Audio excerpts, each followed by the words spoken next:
சைவ சமயத்தின் முழு முதற் கடவுளாகவும் பிறப்பும் இறப்பும் இல்லாத பரம்பொருளாதலால் பரமசிவன் என அழைக்கப்படுகின்றார். இவர் தனது ஒரு பகுதியிலிருந்து அன்னை பராசக்தியை உருவாக்கினார் என்றும் பின்னர் இருவரும் இணைந்து ஆனந்த தாண்டவமாடி அண்ட சராசரங்களை உருவாக்கினார்கள் என்றும் தனது உடுக்கையிலிருந்து படைத்தல், காத்தல், அழித்தல், மறைத்தல், அருளல் எனும் 5 பணிகளுக்கும் அடிப்படையான ஓம் என்ற பிரணவ மந்திரத்தை உருவாக்கினார் எனவும் கருதப்படுகிறது. பின்னர் அன்னை பராசக்தி படைப்பிற்காக பிரம்மதேவரையும் அதன் பிறகு காப்பதற்காக காக்கும் கடவுளான விஷ்ணுவையும் உருவாக்கினார் என்று கருதப்படுகிறது.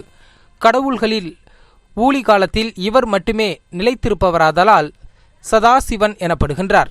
சிவனின் இடப்புறத்திலிருந்து விஷ்ணுவும் வலப்புறத்திலிருந்து பிரம்மரும் உருவானார்கள் என்று திருமாலின் அவதாரங்களில் ஒருவரான வேதவியாசர் கூறுகின்றார்.